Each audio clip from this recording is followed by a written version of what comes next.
Je suis Madame Véronique Nougared, je suis chargée de mission handicap à la délégation nationale handicap au ministère des Armées depuis 2 ans et antérieurement j'étais déléguée handicap régional. On va dire que nous on est constitué en réseau. Antérieurement, la loi de 2019 qui a créé évidemment les référents handicap. Donc nous on est l'équivalent d'un référent handicap fonction publique, ça serait un mix entre la délégation nationale handicap et les délégués handicap régionaux si on se base sur les missions de la circulaire de 2022. J'ai une distinction entre ce que j'en pense à titre personnel en tant que personne handicapée et ce que j'en pense en tant que professionnel de l'accompagnement et la prise en compte du handicap où sur ce volet-là c'est extrêmement positif. On voit il y a un avant et un après de la loi de 2005 notamment et puis après dès qu'on a pu conventionner avec le FIPHFP qui a quand même fait c'était énorme en avancée.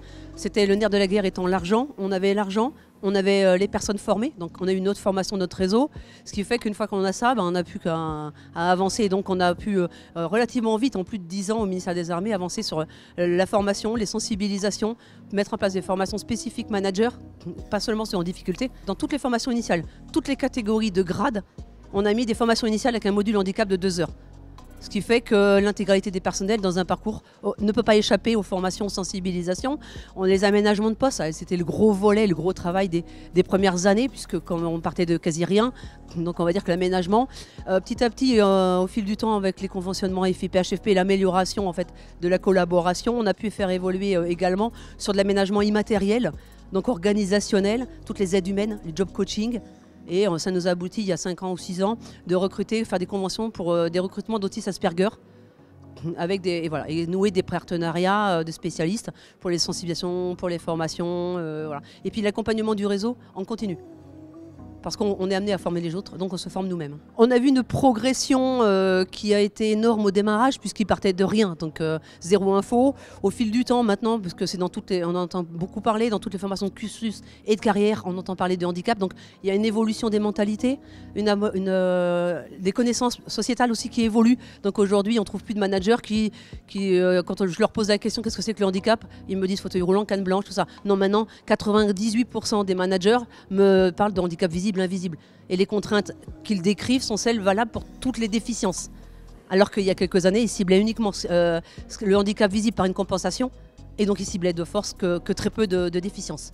Donc il y a une vraie évolution, mais je pense que ce n'est pas que grâce à nous, c'est aussi la société, les évolutions, les représentations dans la société qui font que ça évolue.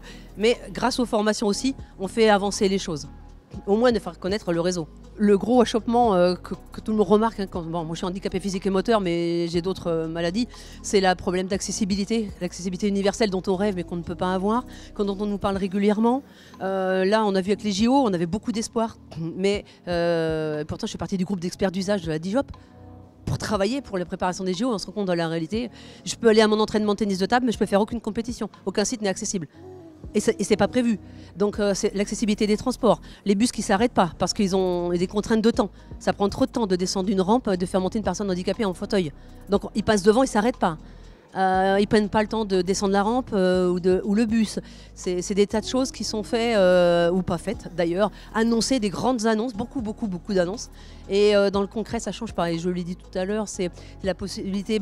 Je peux aller dans tous les musées quand je veux avec mes amis, vraiment en improvisant. Tiens, on va se faire un musée. Je peux y rentrer. Je peux vraiment profiter à fond du musée. Et par contre, si on veut se faire un resto après, on va galérer parce que je vais trouver aucun resto dans lequel je peux rentrer. Et beaucoup, ils ont amélioré avec les adaptes, ils ont fait évoluer vers effectivement l'accessibilité pour qu'on rentre dans le local. Donc on peut rentrer pour manger, rentrer pour boire, mais on ne va pas aux toilettes. Donc c'est des semi-accessibilités.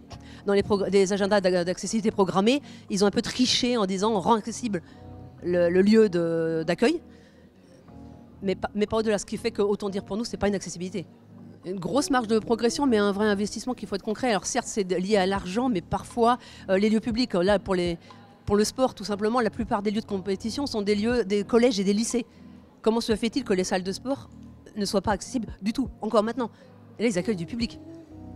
Donc, je dirais, commençons déjà par là où c'est une obligation.